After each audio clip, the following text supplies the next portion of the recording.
Gloire soit rendue à Dieu ce matin. Alléluia. Nous voulons servir le Seigneur notre Dieu de tout notre cœur, de toute notre âme, de toute notre force et de toute notre pensée. Amen. Bienvenue dans la maison de Dieu, bienvenue aux frères et sœurs qui vont nous retrouver tout à l'heure en ligne et avec qui nous voulons partager la parole de notre Dieu. Aujourd'hui c'est dimanche, aujourd'hui c'est le jour du Seigneur. Le Seigneur nous a donné les autres jours de la semaine afin que nous puissions prendre soin de nous, que nous puissions prendre soin de nos familles. Et il nous a donné dimanche pour que nous puissions nous réunir autour de sa personne. La Bible dit, je suis dans la joie lorsqu'on me dit, allons à la maison du Seigneur. Alléluia. David, lorsqu'il le disait en connaissance de cause. Il savait, au-delà de ce qu'il était roi et qu'il habitait une maison riche, on va dire un palais bien lambrisé, alors qu'il habitait cette maison-là, il savait et il avait conscience qu'il y avait des choses que sa maison ne pouvait pas lui donner. Amen, amen. Il avait conscience qu'il y avait des choses que le palais ne pouvait pas lui donner. Il avait conscience qu'il y avait des choses que son confort matériel ne pouvait pas lui donner. Il avait conscience qu'il y avait des choses que sa vie ne pouvait pas lui donner, son train de vie de roi ne pouvait pas lui donner, et qu'il y avait ces choses-là, il ne pouvait les trouver que dans la maison de Dieu. C'est pourquoi lui, le roi David, est arrivé à la conclusion selon laquelle il était dans la joie d'aller dans la maison de Dieu. Ça veut dire que dans la maison de Dieu, il trouvait ce que les autres maisons ne pouvaient pas lui donner. Et ce matin, nous sommes là, nous voulons croire que le Seigneur a quelque chose pour chacun d'entre nous ce matin. Amen, amen. Et donc, si j'avais un thème ce matin, je dirais la vie en abondance. Alléluia. La vie en abondance. La vie en abondance, cette expression est tirée dans le livre de Jean, chapitre 10, au verset 10. Alléluia. Et dans ce texte de Jean, chapitre 10, au verset 10, la Bible nous parle de la vie en abondance. Mais avant que Jésus n'introduise la pensée ou la notion de la vie en abondance, il dit d'abord, au verset 10, Jean 10, 10, il dit, le voleur ne vient que pour dérober, égorger et détruire. Moi, je suis venu afin que mes brebis, afin que les brebis aient la vie et qu'elle l'ait en abondance. Amen, amen. Donc Jésus ici établit un contraste entre le voleur et lui. Il dit que le voleur ne vient que pour dérober, égorger et détruire. Alors il établit ici le ministère du voleur. Le voleur, selon la parole de Dieu, c'est le diable. Et donc, quand Jésus l'identifie comme étant le voleur, il l'identifie comme étant celui qui vient pour dérober, celui qui vient pour égorger, celui qui vient pour détruire. Amen, amen. Vous savez, Jésus, en le disant, ne traite pas le voleur comme étant un médecin généraliste. Quand vous allez chez le médecin généraliste, le généraliste touche un peu de tout. Il est capable de vous consulter pour telle chose, il est capable de vous consulter pour telle autre chose, il est capable de vous consulter pour telle autre difficulté. Donc, c'est pourquoi on l'appelle généraliste. Mais ici, Jésus nous dit que le malin, le voleur, le diable, il n'est pas un généraliste. Jésus établit clairement le ministère du malin. Il établit clairement le ministère de Satan. Il dit quand Satan arrive, quand le voleur arrive, il vient, 1, pour dérober, 2, pour égorger, 3, pour détruire. Donc, il vient dérober quoi? Il vient égorger quoi? Il vient détruire quoi? Sa mission principale, c'est de pouvoir détruire, égorger, dérober la vision parfaite de Dieu pour le salut de l'humanité. Donc, le diable se lève pour combattre cette vision parfaite de Dieu pour le salut de l'humanité. Il se tient pour dérober. Il se tient à un carrefour pour dérober cette vision parfaite de Dieu pour le salut de l'humanité. Il se tient à un point pour égorger cette vision de Dieu. En fait, il travaille afin que la vision de Dieu, il travaille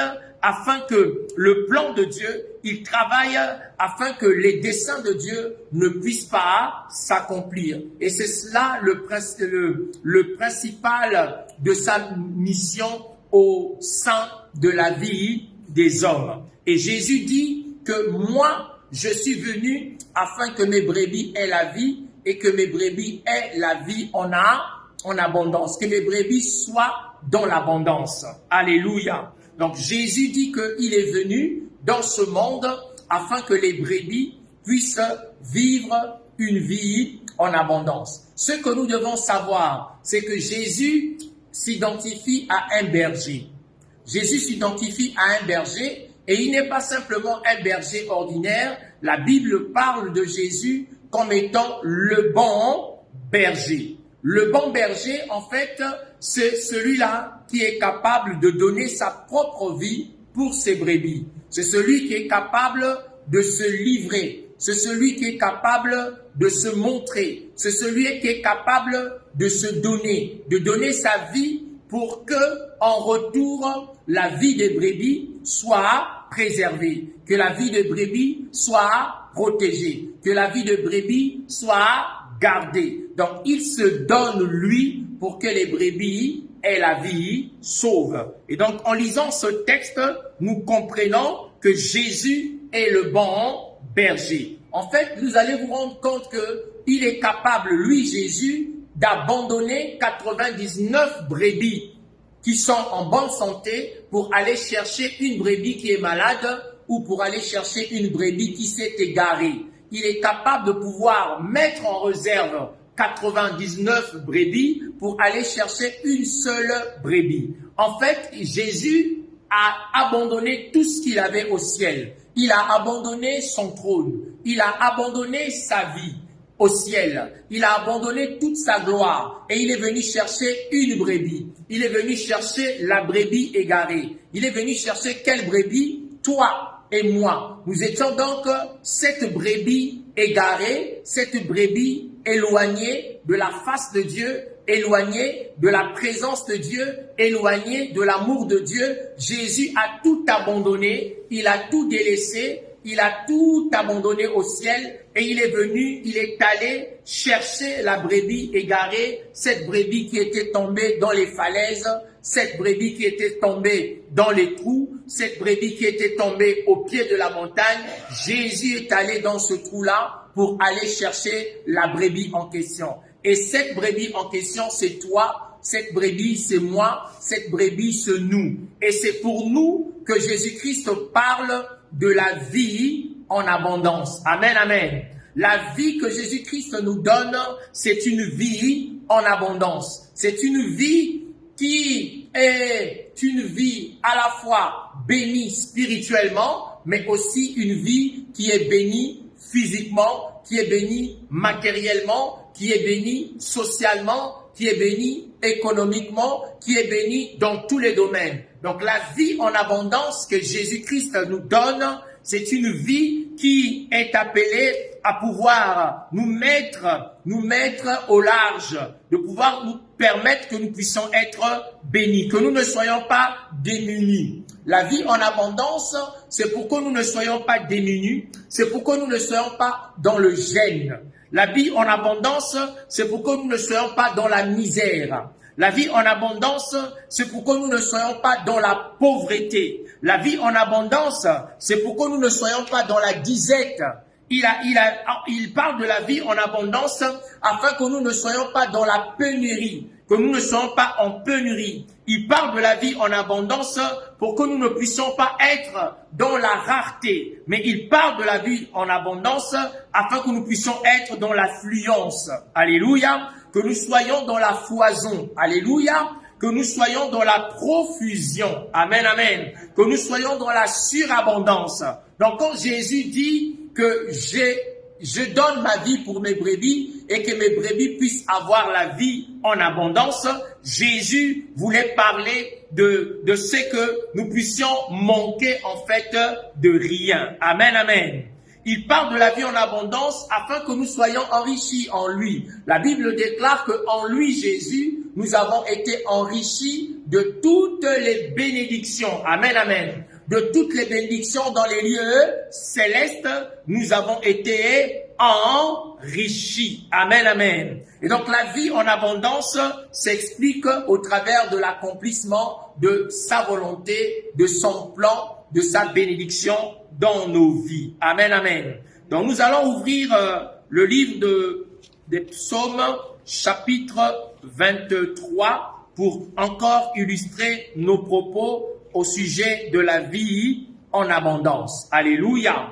La Bible déclare dans le psaume 23, « L'Éternel est mon berger, je ne manquerai de rien. » Alléluia. Il dit, « L'Éternel est mon berger, je ne manquerai de rien. » Donc la vie abondante suppose que nous ne devons manquer de rien. Et c'est le plan de Dieu que nous ne puissions manquer de rien, que nous puissions expérimenter cette vie en abondance. Alléluia. C'est le plan de Dieu, c'est la volonté de Dieu, c'est le désir de Dieu, c'est l'attente de Dieu que nous puissions manquer de rien. Alléluia. En d'autres termes, que nous ne soyons pas en pénurie. En d'autres termes, que nous ne soyons pas dans le gêne, que nous ne soyons pas dans la misère, dans la pauvreté, dans le dénuement, que nous ne soyons pas dans la disette, que nous ne soyons pas dans la rareté, mais que nous puissions expérimenter des choses. Vous voyez ici, il dit, l'Éternel est mon berger. Pourquoi David dit-il que l'Éternel est son berger? Alléluia. Ici, David a expérimenté des choses. Amen. David a expérimenté des choses parce que son métier à lui était le métier de berger. David a été le berger de brebis de la maison de son père. Et David avait le cœur d'un berger. Et donc quand David dit que l'Éternel est mon berger, il s'identifie lui-même à ce qu'il a fait, à comment est-ce qu'il a secouru les brebis de la maison de son père. La Bible nous parle de la force qu'avait David lorsque le lion voulait dévorer la brebis. La Bible nous parle de la force qu'avait David lorsque l'ours voulait écraser la brebis sous ses pattes. La Bible déclare que David pouvait se lever d'un banc pour aller arracher la brebis de la gueule du lion. La Bible dit qu'il pouvait se lever, bondir d'un banc, délivrer la brebis qui était sous la patte de l'ours. Et donc quand David dit « l'Éternel est mon berger », c'est parce que David lui-même se rend compte que bien que lui étant homme et qu'il avait la force de pouvoir aller délivrer les brebis, il se rend compte de la même façon que lui pouvait pourvoir au salut des brebis de la maison de son père, de la même façon, Dieu pourvoit à son salut. Amen, amen.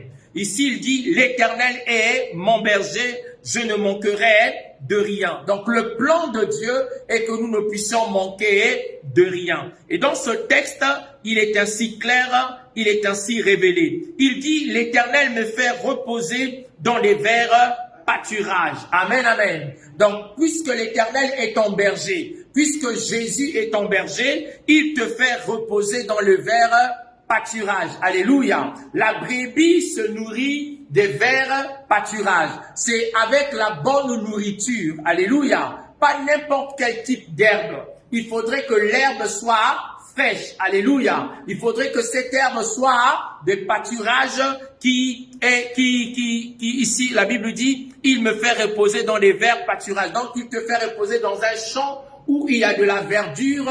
Et en tant que brebis, tu ne manqueras de rien, tu ne manqueras pas de quoi manger. Alléluia. Et donc, le Seigneur Dieu est le Dieu de la vie en abondance. Amen, amen. Nous devons croire en cette vie en abondance parce que ça fait partie du plan de Dieu pour nous, ça fait partie du plan de Dieu pour nos vies. La Bible dit, il nous dirige près des eaux paisibles. Alléluia. Il y a des eaux qui sont des eaux troubles. Il y a des eaux qui ne sont pas des eaux paisible. Mais en tant que berger, le berger, qu'est-ce qu'il fait? Il connaît les eaux qui sont paisibles, il connaît aussi les eaux qui ne sont pas paisibles. Et donc lui, il connaît le terrain. Et parce qu'il connaît le terrain, qu'est-ce qu'il fait? Il se lève et il avance afin que nous puissions entrer et prendre possession des eaux paisibles. Amen, amen. Le Seigneur nous visite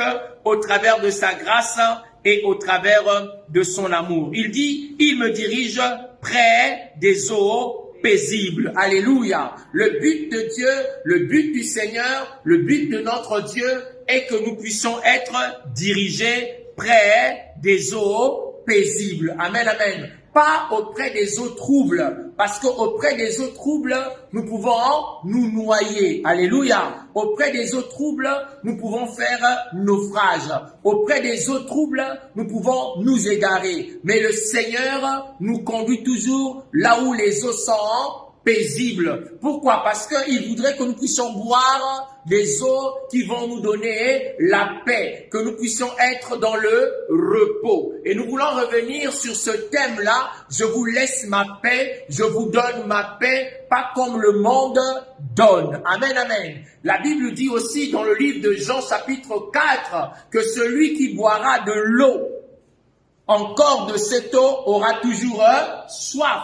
Mais celui qui boira de l'eau que je lui donnerai n'aura plus jamais soif. Donc il y a des eaux que le Seigneur Jésus donne. Lorsque tu bois ces eaux, tu n'as plus soif. Amen, amen. Lorsque tu bois ces eaux, ta soif est étanchée, ta soif est désaltérée parce que tu viens de boire les eaux que le Seigneur te donne. Amen, amen. Il est dit, il restaure mon âme. Donc la vie en abondance passe aussi par la restauration de l'âme. Amen, amen. La vie en abondance passe aussi par la restauration de notre âme. On ne peut pas expérimenter une vie en abondance si notre âme n'est pas restaurée. Parce qu'il sait que notre âme peut connaître des blessures. Il y a plusieurs blessures qui entrent dans le domaine de l'âme. Il y a des blessures dues à la trahison. Il y a des blessures dues au rejet. Il y a des blessures dues à la solitude. Il y a des blessures qui peuvent être dues à plusieurs types de difficultés que l'on peut rencontrer dans la vie. Et donc ici, le bon berger, qui ici est l'Éternel pour David, et pour nous c'est véritablement Jésus, il est dit ici qu'il restaure mon âme. Amen, amen. Donc la vie en abondance traite aussi de la restauration des âmes, de la restauration de l'âme. Parce que l'âme, en fait, c'est le siège de nos pensées. L'âme, c'est le domaine où habitent nos émotions. L'âme, c'est le lieu où réside notre volonté. Et quelquefois, notre âme peut être brisée. Notre âme peut être affectée. Notre âme peut être meurtrie. Notre âme peut pleurer. Et ici, il est dit, il restaure mon âme. Ça veut dire que le Seigneur, notre Dieu, en tant que bon berger, en promettant la vie en abondance, promet à chacun d'entre nous la restauration de l'âme. Amen, amen. Le Seigneur aimerait restaurer ton âme ce matin. Le Seigneur aimerait restaurer mon âme ce matin. Le Seigneur aimerait restaurer notre âme ce matin et pouvoir nous donner la possibilité de pouvoir être guéri à l'intérieur de nous. Amen, amen. Vous savez, généralement, il y a des choses qui peuvent affecter l'âme d'une personne. Et c'est ce que j'étais en train de dire tout à l'heure.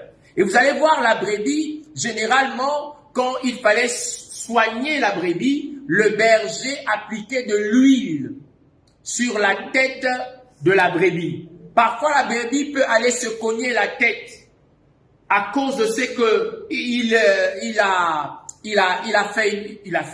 la brebis n'a pas fait attention, elle peut tomber, elle peut se cogner la tête, elle peut avoir des petites coupures sur la tête. Et qu'est-ce qui se passe? C'est que les mouches viendront se poser sur les plaies de la brebis et les mouches vont laisser leurs vers et les vers vont commencer à ranger la tête, à manger ou à ranger la tête de la brebis. Et donc la brebis, en voulant encore pouvoir se soigner ou se traiter, la brebis va commencer à se frotter sa tête sur les rochers. elle va commencer à se frotter la tête sur le rocher. Elle va commencer à se frotter la tête sur le rocher. Et donc la plaie va davantage s'ouvrir. Mais qu'est-ce que le berger faisait en ce temps-là? Le berger va répandre de l'huile sur les plaies de la brebis. Et le berger va répandre de l'huile sur la tête de la brebis. Et donc, lorsque la mouche va voir de l'huile, la mouche ne peut plus venir se poser. Amen, amen. La mouche ne viendra plus se poser pour pouvoir laisser ses vers en vue de contaminer la plaie. Alléluia.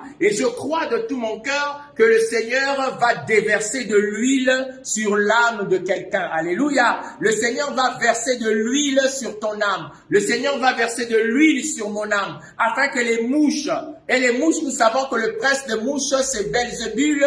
Belzébul, c'est un démon. Alléluia. Le prince des mouches ne viendra plus se poser sur l'âme, sur les pensées, sur les cœurs, sur les désirs, sur les attentes. Les princes des mouches ne viendront plus se poser afin de déposer leurs vers. Pourquoi? Parce que le berger va déverser de l'huile sur l'âme de la brebis. Amen, amen, afin de pouvoir restaurer son âme. La vie en abondance passe aussi par les sentiers de la justice. Alléluia. La Bible dit qu'il me conduit dans les sentiers de la justice.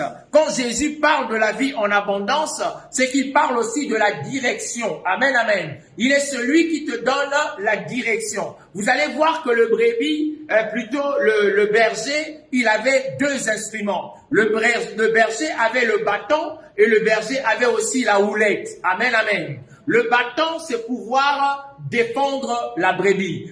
Lorsque la brebis est attaquée, le berger utilisait le bâton pour défendre la brebis. Mais lorsque la brebis s'égare ou la brebis a besoin d'une direction, le berger utilisait quoi? La houlette. Et vous allez voir que la houlette, c'est cet esprit d'instrument, cet instrument-là, ce bâton qui est un peu plus grand avec un crochet devant. Le crochet en haut. Et donc, avec ce crochet-là, le berger pouvait rattraper la brebis. Donc, lorsque la brebis tombe dans les falaises, à un endroit où le berger ne peut pas arriver, le berger va quand même s'approcher et à un certain moment, il va passer le crochet tout autour de la taille de la brebis et il va récupérer la brebis. Amen, amen. Et donc, le bâton, c'est pour défendre la brebis, mais la houlette, c'est pour sauver la brebis, pour le sortir des trous, pour les sortir des difficultés, pour l'arracher du mal, mais encore, c'est pour servir de la direction. Amen, amen. La houlette, c'est pour montrer le chemin. La houlette, c'est pour montrer la direction. Donc, en ce qui concerne la vie en abondance, il y a aussi le fait que le Seigneur conduit la brebis dans les sentiers de la justice. C'est-à-dire que parfois la brebis s'égare. Parfois la brebis s'éloigne des sentiers de la justice. Qu'est-ce que le berger fait? Le berger, il passe simplement le crochet autour de la taille de la brebis et la brebis est bloquée et il le retire pour le mettre dans les sentiers de la justice. Parce qu'il sait que si la brebis s'éloigne trop, les loups vont dévorer, les loups vont tuer. Vous ne pouvez pas vivre une vie chrétienne solitaire. Une vie chrétienne se vit en communauté. Une vie chrétienne se vit en famille. Amen, amen. Parce que si vous vous isolez, les loups vont facilement vous attraper. Mais gloire à Dieu de ce que Jésus, qui est le bon berger, il a non seulement le bâton pour te défendre, mais il a aussi la houlette pour pouvoir te récupérer, pour pouvoir te pêcher, pour pouvoir te ramener dans les sentiers de la justice. Et la Bible dit que tout ceci à cause de quoi? À cause de son nom. Amen, amen. À cause de son nom. Son nom, c'est Jésus. Alléluia. Son nom, c'est Jésus. Et Jésus veut dire le Sauveur. Donc, Dieu agit en fonction de son nom. Il ne peut pas laisser trahir son nom. Il agit en fonction de son nom. Si son nom, c'est Sauveur, quand Dieu se révèle à toi, c'est pour te sauver. Amen, amen. Son nom révèle son identité, son nom révèle ses œuvres, son nom révèle ce qu'il est appelé à faire avec toi. La Bible dit, en ce qui concerne cette vie en abondance, quand je marche dans la vallée de l'ombre de la mort. Alléluia. Je ne crains aucun mal, car tu es avec moi. Dans la vie en abondance, il y a le fait aussi qu'on peut se retrouver dans les vallées de l'ombre de la mort. Vous allez vous dire, mais pasteur, comment est-ce possible que l'on puisse vivre une vie en abondance et passer au travers des vallées qui sont les vallées de l'ombre de la mort? C'est possible que ces choses-là arrivent. Ça peut t'arriver, ça peut m'arriver, ça peut nous arriver qu'à des saisons de notre vie, qu'à des moments de notre vie, nous puissions passer par ce que la Bible appelle la vallée de l'ombre de la mort. Je voudrais te dire que c'est la vallée, pas la vallée de la mort, mais c'est la vallée de l'ombre de la mort. Amen, amen. C'est juste une vallée de l'ombre de la mort. Ce n'est pas la vallée de la mort. C'est-à-dire que dans cette vallée-là, il y règne un esprit qui est un esprit de mort. Mais en vérité, parce qu'il est avec toi, la Bible te rassure. La Bible dit, je ne crains aucun mal, car il est avec moi. Amen, amen. La vie en abondance consiste aussi à croire que Dieu est avec toi lorsque tu passes par la vallée. Lorsque tu passes par la vallée de l'ombre de la mort, lorsque tu passes par la vallée où ta vie est comme en danger, tu passes par des difficultés, tu passes par des temps d'incompréhension, tu passes par des combats, tu passes par l'adversité, tu as des difficultés à avancer. C'est vrai que c'est possible, mais tu dois te rassurer, comme il est écrit ici, que je ne crains aucun mal. Quand tu crois en ce qu'il existe une vie en abondance, tu ne dois pas craindre le mal. Amen, amen. La Bible déclare que ce que je crains, c'est que ce qui m'arrive, ce que je redoute, c'est ce qui m'atteint. Alléluia. Nous devons retirer de nos cœurs la crainte. Nous ne devons pas avoir peur. Nous ne devons pas avoir crainte de quelque chose. Parce que même dans cette vallée-là, il y a un Dieu qui est avec toi. David dit, je ne crains aucun mal, car tu es avec moi dans cette vallée de l'ombre de la mort. Il dit, ta houlette et ton bâton me rassurent. La Bible nous parle de cette houlette dont j'ai parlé tout à l'heure et du bâton.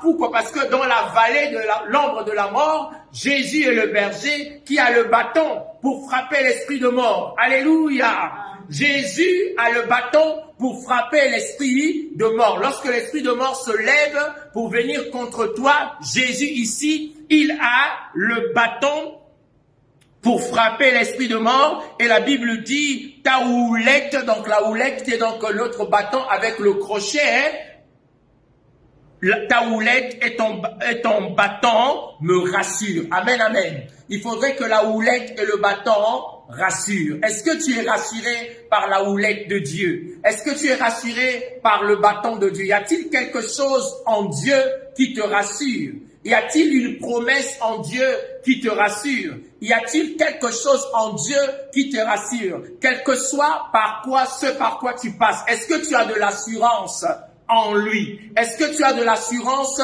en son bâton?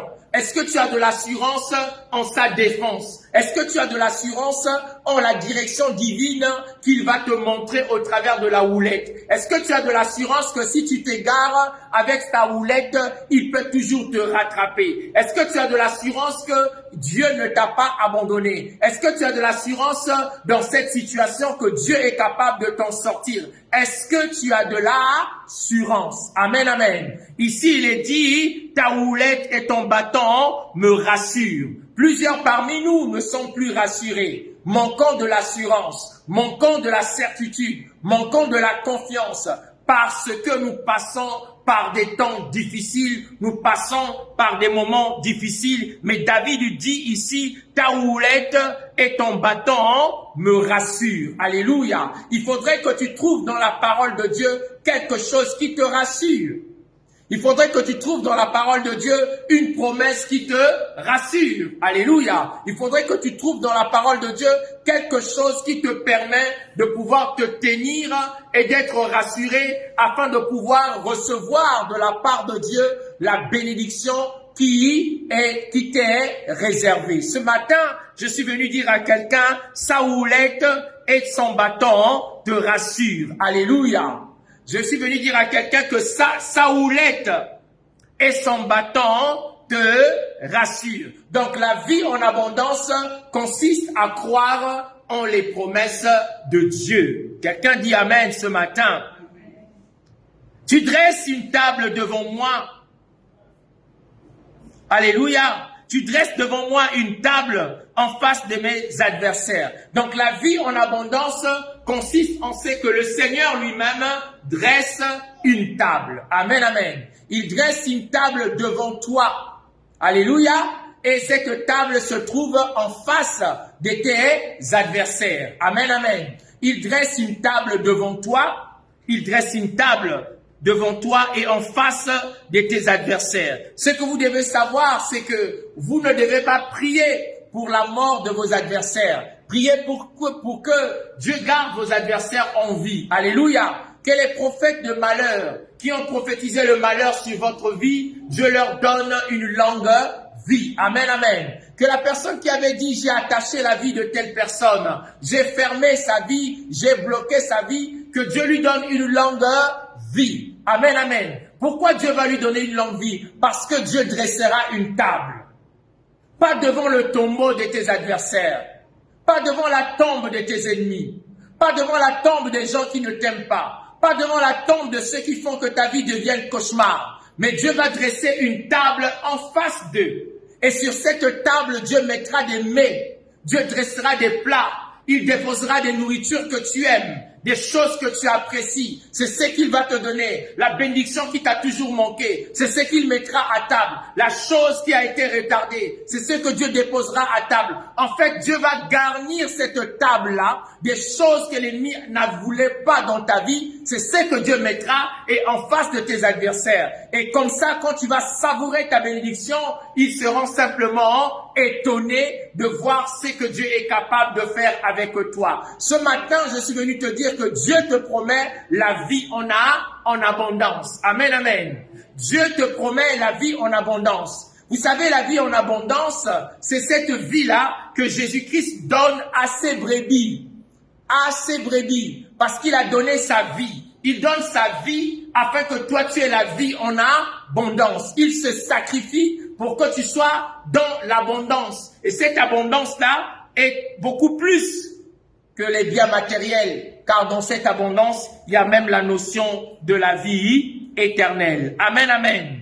La Bible dit, tu dresses devant moi une table en face de mes adversaires, tu oins d'huile ma tête et ma coupe déborde. Alléluia. Et je disais tout à l'heure que la brebis, le berger oignait la tête de la brebis pour que les plaies ne soient pas infectées. Alléluia. Parfois, nous avons des problèmes dans les pensées.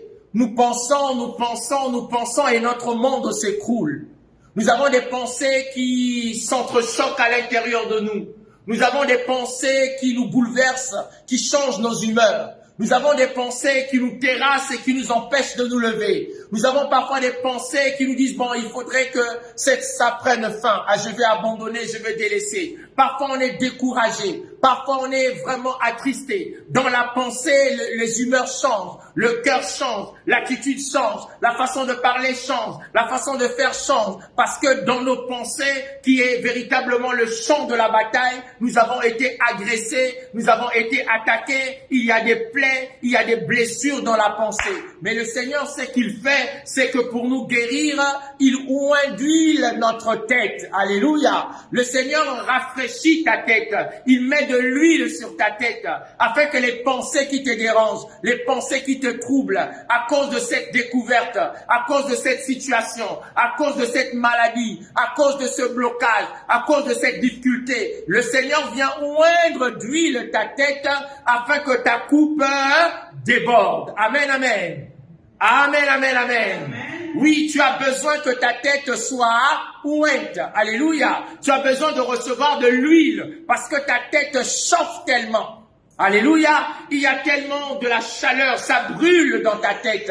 Tu as des blessures dans les pensées. Mais le Seigneur aimerait verser de l'huile sur ta tête afin de pouvoir permettre que ta tête guérisse et que les mouches ne viennent pas déposer leur vers. Et je disais tout à l'heure que le prince des mouches s'appelle Belzébul. Belzébul, c'est le prince des démons. Donc le diable t'attaque dans la pensée.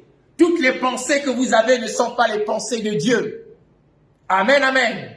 Toutes les pensées qui vous habitent, même si ça correspondrait comme si c'était pour votre bien, Même si ça correspondrait comme si pour votre bonheur, toutes les pensées que vous pensez ne sont pas vos pensées. Alléluia. Vous pouvez penser des pensées qui ne sont pas vos pensées, mais qui sont les pensées de l'ennemi. L'ennemi peut venir penser en vous et vous dire dans cette situation, voilà comment tu dois réagir, voilà comment tu vas faire. Si tu n'as pas le discernement, tu vas te laisser entraîner dans ces pensées et ta blessure va devenir encore plus grande et infectée, de sorte que tu n'arrives pas à d'en sortir. Amen, amen. La vie en abondance, c'est que le Seigneur oint d'huile ta tête et ta coupe déborde. Le verset 6 dit, oui, le bonheur et la grâce m'accompagneront tous les jours de ma vie et j'habiterai dans la maison de l'Éternel jusqu'à la fin de mes jours. Alléluia. La vie en abondance consiste en ce que tu puisses croire que le bonheur et la grâce t'accompagneront tous les jours de ta vie. Amen, amen. Que tu puisses croire que le bonheur et la grâce t'accompagneront tous les jours de ta vie. Le bonheur et la grâce doivent t'accompagner. Est-ce que je parle à quelqu'un ce matin? Le bonheur et la grâce symbolisent deux types de houlettes. La houlette du bonheur et la houlette de la grâce. Il faudrait que cela t'accompagne. Le bonheur et la grâce doivent t'accompagner tous les jours de ta vie et tu habiteras dans la maison de l'Éternel, ton Dieu. Alléluia. La vie en abondance n'est pas l'avidité et l'attachement excessif aux biens matériels. La vie en abondance, ce n'est pas ça. Ce n'est pas l'avidité que les uns ont ou l'attachement excessif que les autres ont aux biens matériels. La vie en abondance, ce n'est pas ça. La vie en abondance, ce n'est pas l'égoïsme et l'absence d'empathie envers les autres. Ce n'est pas ça la vie en abondance. La vie en abondance, ce n'est pas la recherche du bonheur dans la satisfaction des désirs éphémères. Ce n'est même pas ça la vie en abondance. En fait, la vie en abondance, c'est la vie éternelle. Amen, amen. C'est la vie éternelle qui se manifeste dans les bénédictions matérielles, physiques, sanitaires, mais parce que la Bible déclare rechercher premièrement la justice et le royaume. Amen, amen. Justice et royaume de Dieu et le reste des choses vous seront données par-dessus. Donc j'étais en train de dire, ce n'est pas l'avidité et l'attachement excessif aux biens matériels. Ce n'est pas ça la vie en abondance. Quand on a cette avidité et cet attachement excessif aux biens matériels, on va faire du mal à son prochain, on va faire du mal à l'autre, parce qu'on est avide. Alléluia, on est avide et on est tellement attaché de façon excessive aux biens matériels. La vie en abondance, ce n'est même pas l'égoïsme. Alléluia. Ce n'est pas l'absence d'empathie envers les autres. La vie en abondance, ce n'est pas la recherche du bonheur dans la satisfaction des désirs éphémères. Non, ce n'est pas ça la vie en abondance.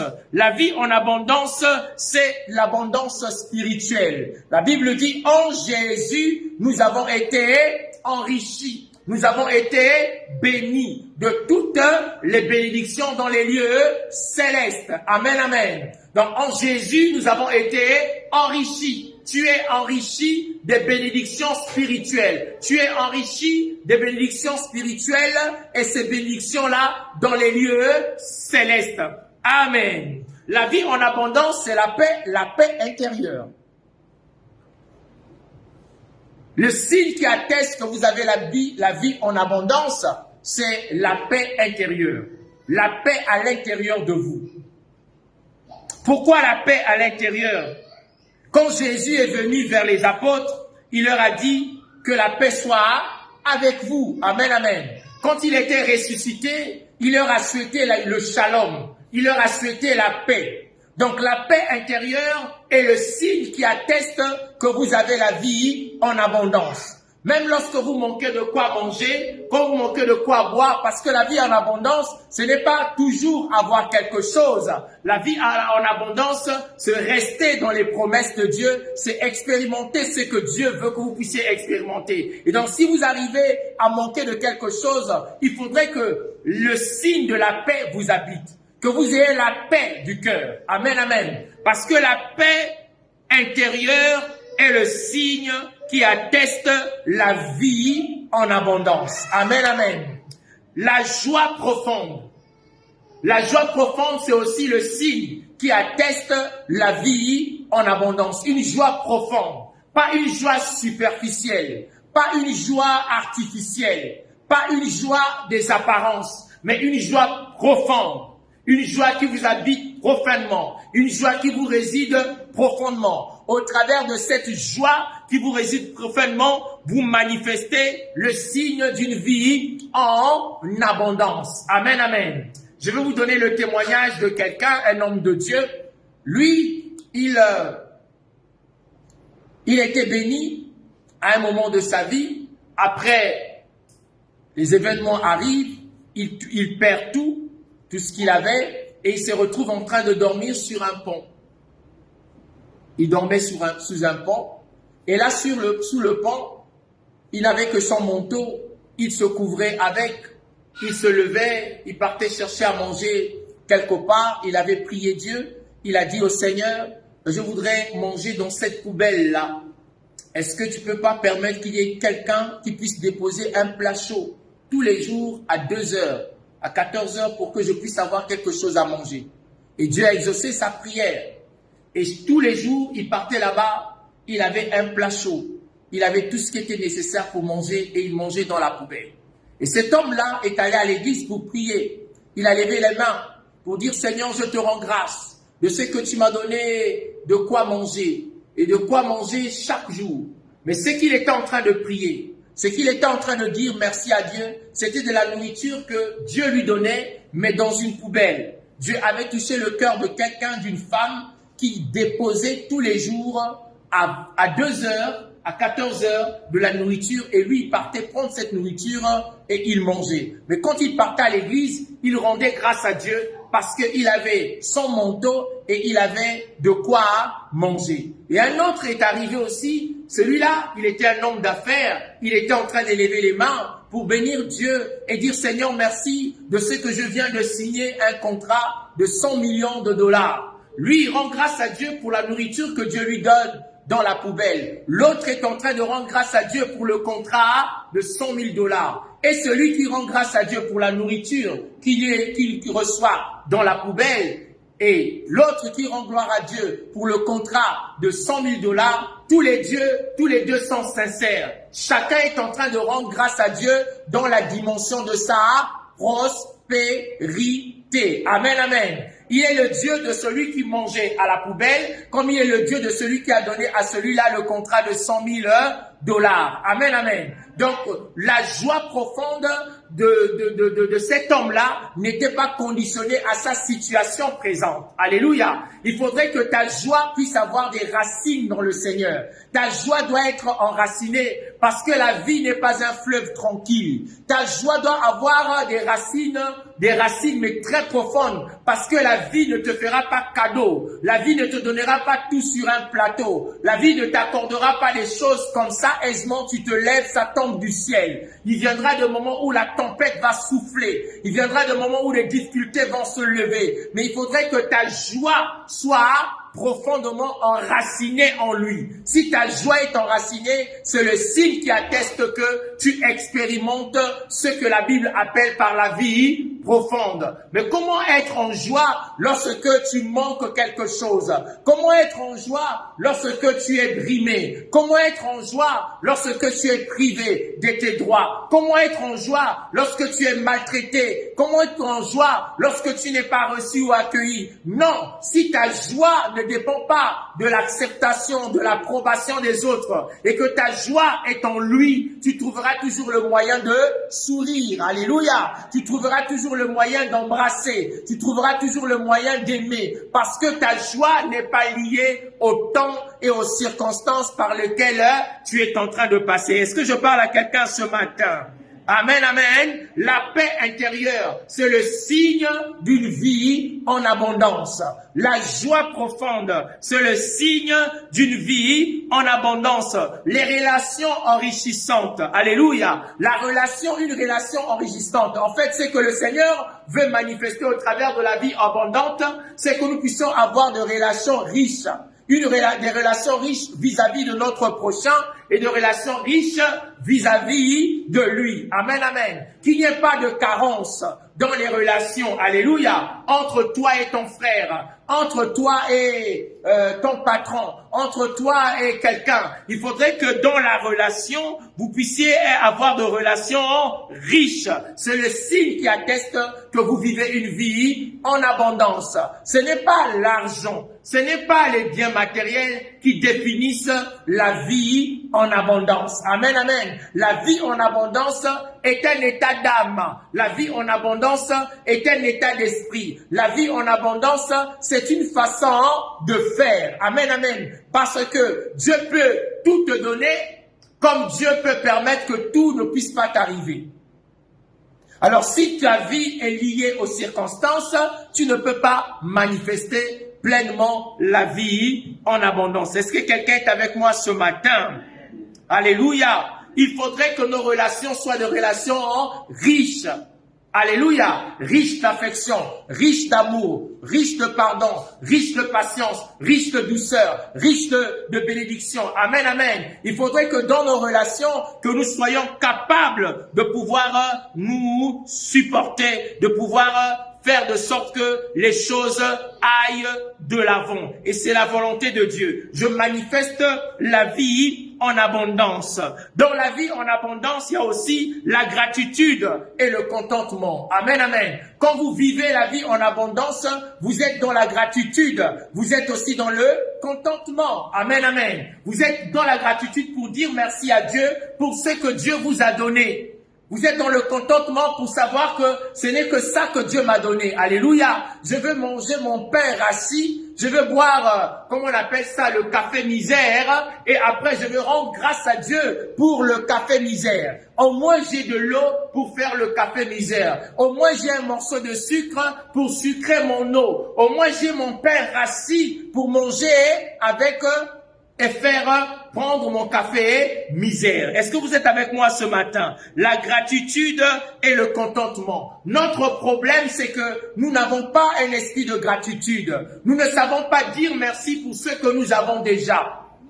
C'est ça notre problème. C'est pourquoi nous avons des cœurs troublés. C'est pourquoi nos vies sont agitées. C'est pourquoi nous sommes ballottés à gauche et à droite. Parce que ce que nous avons de difficulté à pouvoir le considérer déjà. Il faudrait déjà considérer ce que vous avez. Considérez que vous avez une paire de chaussures. Considérez que vous avez des boucles d'oreilles. Considérez que vous avez une ceinture. Considérez que vous avez un vêtement, une chemise, un pantalon. Considérez que vous avez un toit. Considérez que vous avez des moyens pour pouvoir assumer vos responsabilités. Si vous pouvez considérer cela déjà, vous lèverez les mains pour bénir Dieu et rendre grâce à Dieu pour ce que vous avez. Amen, amen. La vie en abondance consiste aussi à dire merci à Dieu pour le peu que vous avez. Même si c'est de l'eau seulement que vous avez à boire toute la journée, rendez grâce à Dieu.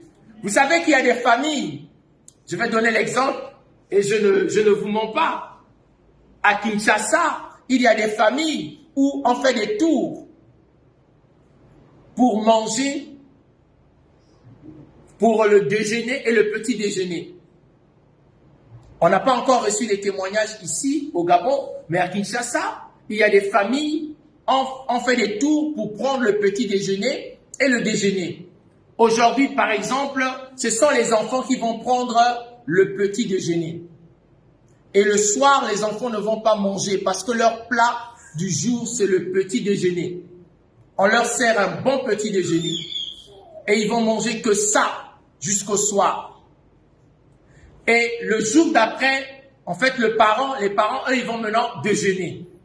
Maintenant, le jour d'après, ce sont les parents qui vont prendre le petit déjeuner et les enfants vont déjeuner. Mais vous pouvez arriver dans les familles comme ça, où les gens, à tour de rôle, on mange, à tour de rôle, on prend le petit déjeuner. Quand vous arrivez comme ça dans ces familles, vous avez la joie, vous avez la paix, vous ne sentez pas la misère, vous ne voyez pas les gens pleurer. Ils sont là en train de dire merci à Dieu, ils sont là en train de louer le Seigneur. pour ce que Dieu leur a donné, pour ce que Dieu a fait. Ils ont la gratitude pour ce qu'ils ont. Amen, amen. Que l'esprit de gratitude puisse t'habiter. Amen, amen. Que l'esprit de gratitude puisse être avec toi. Que l'esprit de gratitude puisse te remplir. Que tu ne puisses pas seulement chercher ce que tu n'as pas, mais considérer déjà ce que tu as, ce que Dieu t'a donné, le peu que Dieu t'a donné. Peut-être que tu penses que c'est peu, mais il y a quelqu'un qui en a besoin, qui considérera que c'est une grande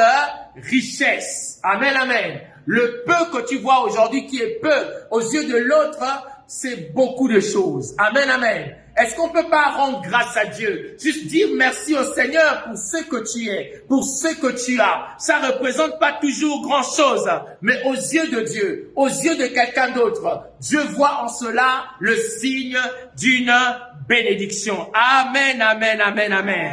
L'amour, la vie en abondance consiste aussi en l'amour inconditionnel. Alléluia. Quand vous expérimentez la vie en abondance, vous vivez un amour inconditionnel. En fait, l'amour que vous allez avoir vis-à-vis de votre prochain est inconditionnel parce que votre vie est une vie en abondance.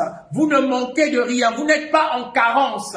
Et quand vous manifestez la vie en abondance, votre amour est inconditionnel. Vous n'allez pas conditionner ce que vous êtes, ce que vous devez faire. Vous n'allez pas mettre des conditions. Vous n'allez pas conditionner les choses. Vous n'allez pas structurer les choses de sorte que ça soit conditionné. Non. Vous vivez la vie en abondance. L'amour vis-à-vis de Dieu est inconditionnel. L'amour vis-à-vis de votre prochain aussi est inconditionnel parce que vous vivez la vie en abondance. Et Jésus nous a aimés de façon inconditionnelle. Est-ce qu'il y a quelqu'un parmi nous qui aurait rempli le critère afin que Jésus puisse l'aimer? Non. Amen, amen, il n'y a personne. Mais pourquoi nous conditionnons notre vie, nous conditionnons notre amour, nous conditionnons notre affection, nous conditionnons notre temps, nous conditionnons nos services, nous conditionnons notre disponibilité, nous conditionnons notre environnement. Non, quand vous vivez la vie en abondance, il n'y a pas besoin de conditionnement. Votre vie, votre amour est inconditionnel. Amen, amen. C'est inconditionnel. Vous allez aimer de façon inconditionnelle. Vous allez pardonner de façon inconditionnelle. Vous allez servir de façon inconditionnelle. Vous allez donner de façon inconditionnelle parce que vous êtes dans l'abondance. Amen, amen. Vous vivez une vie dans l'abondance. Nous avons des problèmes avec la notion de la vie en abondance. On ne doit pas conditionner les choses comme nous avons l'habitude de le faire avec nos enfants. Si tu fais comme ça, je te donne comme ceci. Si tu fais ça, je fais comme ça. Si tu fais comme ceci, je fais ça. Non, nous ne devons pas normalement conditionner les choses. Ce que nous avons besoin de faire, c'est de témoigner simplement de l'amour et éduquer sans pour autant conditionner. Sinon, l'enfant va se mettre dans la position de celui qui achète l'amour. Je vais faire pour qu'on me donne. Je vais faire, donc ce qu'il va faire, c'est comme si c'est une transaction. Il faudrait que les enfants puissent se soumettre sans condition. Que leur amour, leur soumission, leur obéissance soit inconditionnelle. Soit ça simplement parce qu'il aime papa, parce qu'il aime maman, parce qu'il aime sa famille, parce qu'il aime son grand frère de façon inconditionnelle. Amen, amen. Amen, amen, amen. Le service désintéressé, j'en ai parlé tout à l'heure en disant que quand vous vivez la vie en abondance, votre service est désintéressé. Vous n'attendez rien en retour. Vous faites simplement parce que vous aimez. Vous faites simplement parce que vous voulez vous rendre utile. Vous voulez être dans l'altruisme. Donc vous donnez vous-même, vous livrez vous-même pour le bien-être de votre prochain. Amen, amen. La vie en abondance, c'est aussi la croissance spirituelle. Amen, amen. Quand vous vivez une vie en abondance, le Seigneur est appelé à vous faire croître spirituellement. Amen, amen. Vous devez manifester de la croissance spirituelle. Quand une personne est dans la vie de l'abondance ou la vie abondante, cette personne manifeste la croissance spirituelle. Ne souffrez pas de carence de croissance spirituelle. Il faudrait que spirituellement vous puissiez grandir. Il faudrait que spirituellement vous puissiez devenir mature. C'est ce qui attestera que vous vivez et expérimentez la vie en abondance. Amen, amen. Grandissons spirituellement. Amen. Grandissons spirituellement. Amen. Pour expérimenter la vie en abondance. Jésus dit que je vous donne ma vie et afin que mes brebis aient la vie en abondance. La croissance spirituelle est le signe d'une vie en abondance. Amen, amen. Le Seigneur t'invite à grandir. Le Seigneur m'invite aussi à grandir. Le Seigneur invite chacun d'entre nous à grandir. Il y a l'espérance et la foi aussi qui font partie de la vie en abondance. L'espérance et la foi. Une personne qui espère va espérer même lorsque la chose n'arrivera pas. Alléluia. L'espérance, en fait, s'intéresse aux choses même lorsque les choses tardent à arriver. C'est ça le sens de l'espérance. Donc quand vous avez une vie en abondance, vous allez attendre avec espérance. Même lorsque les choses tardent à arriver, même lorsque la prophétie tarde à accomplir, vous allez attendre cette prophétie-là. Amen. Afin qu'elle se réalise et elle se matérialise.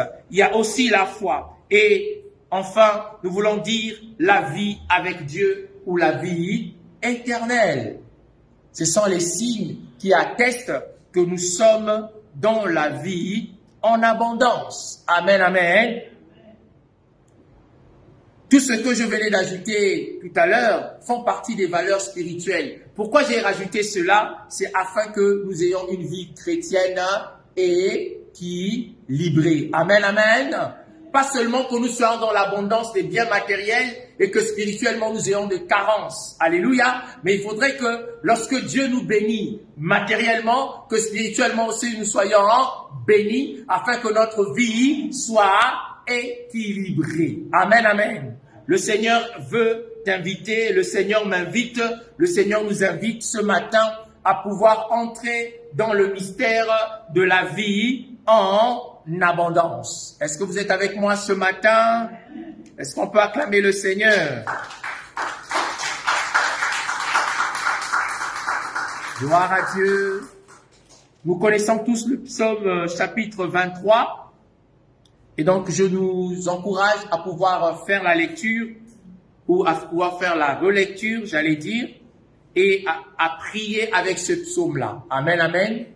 À prier avec ce psaume et à rajouter aussi les éléments que je venais de nous donner tout à l'heure sur l'abondance spirituelle, la paix intérieure, la joie profonde, les relations riches, la gratitude et le contentement, l'amour inconditionnel, le service désintéressé, la croissance spirituelle, l'espérance et la foi, l'éternité avec Dieu plutôt, l'éternité avec Dieu. Donc, tout ça, ça nous permet de pouvoir avancer dans ce que le Seigneur a prévu pour nous. Amen. Gloire à Dieu. Alors, nous remercions le Seigneur. Nous voulons prier maintenant et libérer les internautes qui nous ont suivis en disant que Dieu vous bénisse, que Dieu vous garde, que Dieu vous protège et que son amour soit avec vous. Bon dimanche chez vous et au plaisir de vous retrouver très bientôt au nom de Jésus. Amen.